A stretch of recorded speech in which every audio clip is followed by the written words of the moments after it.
Hey y'all, Countryman here. We're going to do chapter 7 in Proverbs today. Uh, Having a bad hair day. We went from, 50-degree weather yesterday till 20-degree weather this morning, spitting snow and my hair sticking straight up. That's the reason I'm wearing my do-rag.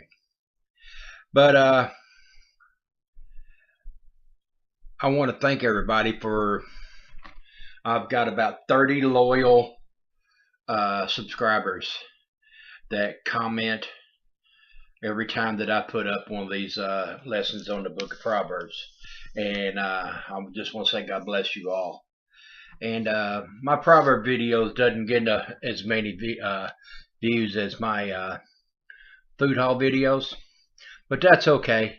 I'm just reaching out to a separate set of people when I do my Bible reading. So let's do chapter 7 here. And it's not too long, and see what we can come up with. Chapter 7. My son, keep my words and treasures my commandments within you. Keep my commandments and live my law as the apple of your eye. Bind them to your finger, bind them on your finger, write them on the tablet of your heart. Say to wisdom, you are my sister, and call understanding your nearest kin, that they may keep you from the immoral women, for the seductress who flatters with her words. For the window of my house I looked through lattice and saw the simple I perceived among the youths, a young man devoid of understanding. Didn't say he wasn't smart, just young kid. Passing along the street near her corner, he took the path of her house in the twilight of the evening, in the black of darkness night. And there's a woman met him with the attire of a harlot and a crafty heart. She was loud and rebellious. Her feet would not stay at home. At the time she was outside at the time in her open square, lurking on every corner. She had caught him and kissed him with an impudent face. She said to him, I have peace offerings with me. Today I have paid my vows. I came out to meet you, diligent to seek your face, and I have found you. I have spread my bed with tapestries, colored coverings, and Egyptian linens. I have perfumed my bed with myrrh, aloe, and cinnamon. Come, let us take our fill of love until morning. Let us delight ourselves with love. For my husband is not home, and he is gone on a long journey. He has taken a bag of money with him, and will come home only on the appointed day. With her enticing speech she caused him to yield. With her flattering lips she seduced him. Immediately he went after her as an oxen goes to the slaughter, or as a fool to the correction of the stocks. Till an arrow struck his liver, and a bird hastened to the snare. He did not know it would cost his life. Now therefore listen to me, my children. Pay attention to the words of my mouth. Do not let your heart turn aside to her ways. Do not stray into her path, for she has cast down many wounds, and all who were slain by her were strong men. Her house is the way of hell, descending to the chambers of death. Wow. This whole chapter talks about one thing: the ways of a harlot described. Nowadays we call them hookers, whores, lot lizards, and weak men. Gentlemen, this is for us. I see nothing in here that pertains to our loving wives and women in our lives. This pertains to us and our weakness. Stay out of the lot lizards, women, harlots. They go after the young men that are young and dumb and full of it. passing along the street to her corner the path to her house in the twilight evening, the black dark night. And the woman met him with the tire of a harlot and a crafty heart. Yeah, they're going to show more meat in the butcher's window, get you all hot and bothered.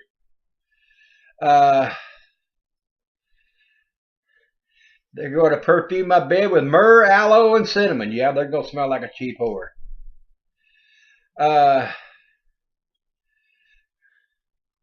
First of all, if they're under 18 years old, 10 will get you 20. Second of all, most lot lizards, you take home more than a smile. Gentlemen, if you want to find a good woman, I got a couple of suggestions, maybe 3. First of all, quit looking. Second of all, if you're gonna look, don't look at a bar. Don't look on the street corner. Go to church, find one there. Be careful, because some of the ones that you find at church, they're not good either. Just because people go to church doesn't make them that good of a person. That's experience talking. And I've met my loving wife. She was driving down the road in a long-nosed Peterbilt with another woman. We went to the truck stop. We sit and talk for 12 hours straight. That was in July, August, September, October, November. 4 months later, I married her. Good woman. I lived with her I was married to her for 10 wonderful years till she passed away. So, what I'm saying to the gentlemen out there in the world is, if you want a good woman, you got to keep your nose clean, stay out of trouble, stay off the corners, go home when it gets dark. If a woman sees you that you're home at dark, doing what you're supposed to do, and not out gallivanting around, they'll come find you. Plain and simple.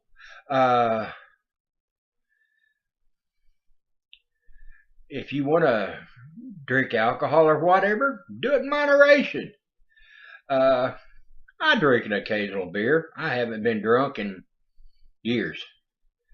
But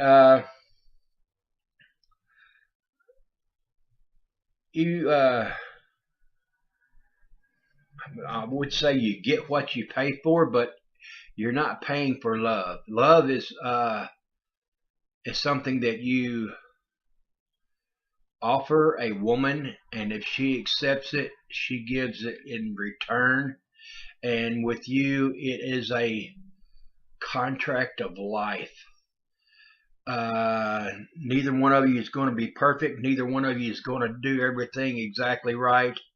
My wife and I never, ever argued.